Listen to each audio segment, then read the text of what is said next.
At pasigla-siglahin naman natin. Sayang naman yung lakas na bigay ni Lord.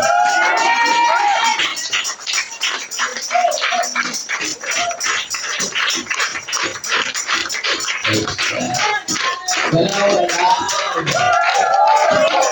Ang matagal pumanaw.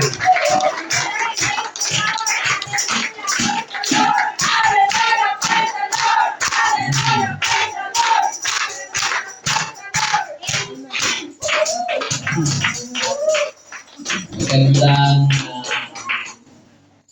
araw sa ating lahat. Magandang araw po naman, Brad.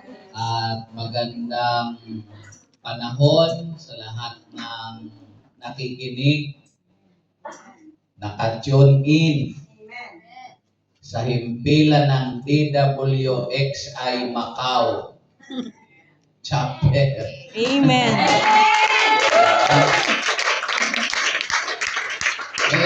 Himpilan tayo DWXI, di ba?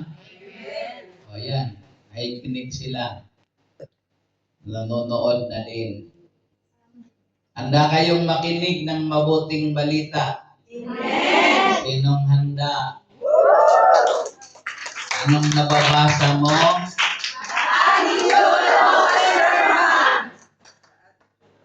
Again? Attitude talaga. The attitude of a servant. Attitude.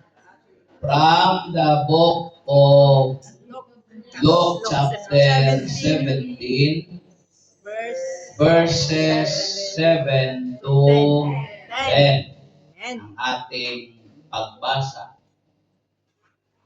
Suppose one of you, a servant, plowing or looking after the sheep, will he say to the servant, when he comes in from the field, come along now and sit down to eat. Won't he rather say, prepare my supper, get yourself ready, and wait on the while I eat and drink? After that, you may eat and drink. Well, he thanked the servant because he did what he was told to do. So you also, when you have done everything you were told to do, should say, we are unworthy servants. We have only done our duty. Let's clap our hands for the master.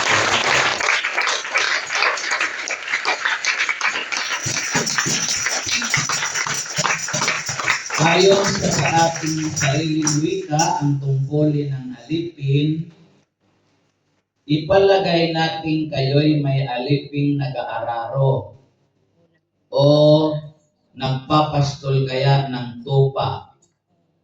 Pagkagaling niya sa bukid, sasabihin ba ninyo sa kanya, halika at nang makakain ka na? Hindi. Sa halip ay ganito ang sinasabi ninyo, ipaghanda mo ako ng hapunan, magbihis ka at silbihan mo ako habang ako'y kumakain. Kumain ka pagkakain ko. Pinasasalamatan ba ng alipin dahil sa ginawa niya ang iniutos sa kanya? Gayon din naman kayo, kapag nagawa na ninyo ang lahat ng iniutos ko sa inyo, sabihin ninyo, kami mga aliping walang kabuluhan, tumutupad lamang kami sa aming tungkulin. Mga ginigiliw kong kapatid, minamahal kong magulang at kapanalig, ang mabuting balita ng ating kaligtasan.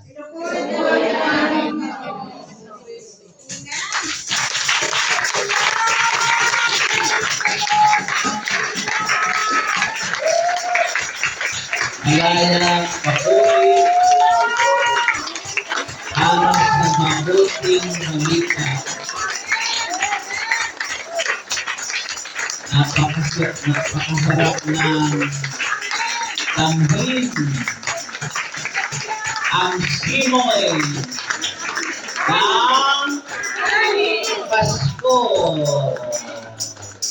Malamig ang simoy ng hangin.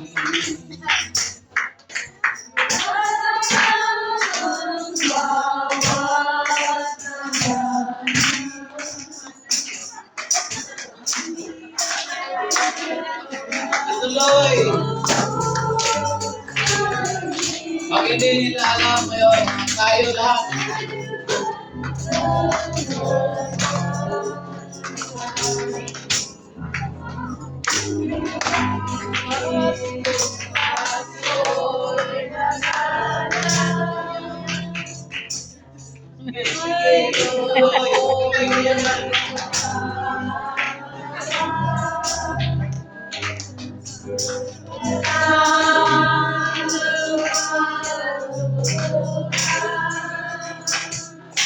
Di ba? Wait, parang lulungkot eh. Ibig na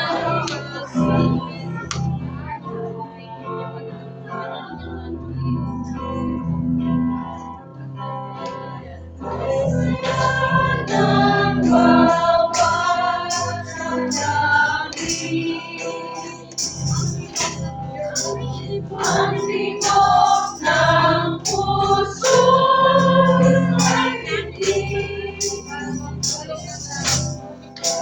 parang ang hulog ng langit. Di ba? Piling ako'y lagana. Ngayon sila ang lahat. Anong naisip niyo?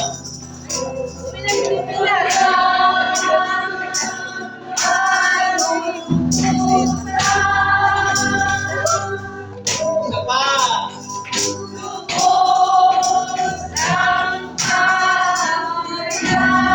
Ipasang kabilo yan mga lungkot-lungkot na yan.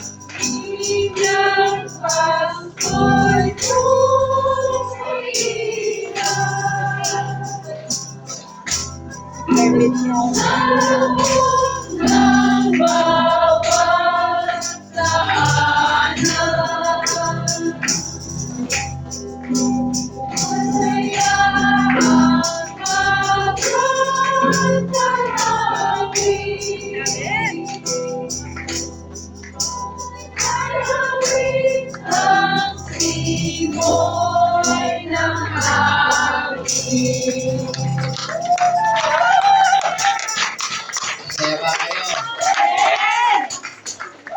Pinakikiramdaman nyo kaya yung kanta.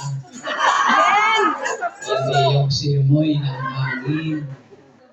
Palakpakan natin ang Panginoon.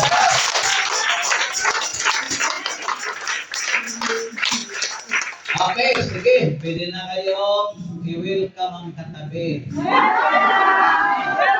Pwede mo, katabi. Welcome sa tabi ko. Sabihin mo sa kanya, upo na tayo. Diba? Masaya tayo, diba? Dapat, start pa lang, masaya na tayo. Amen. Ano nga ang principle of joy? Happy. Ang kagalakan ay mabuti sa katawan. Mabuti sa katawan. At ang malungkotin ay Masama sa katawan. unti-unting namamatay. Ilang ulit ko kayang paulit-ulitin to ay. Ano nga ang kagalakan? Mabuti sa Mabuti sa katawan. ang malungkotin. Unti-unti namamatay. Okay, palakpakan ng Panginoon. Let's now talk about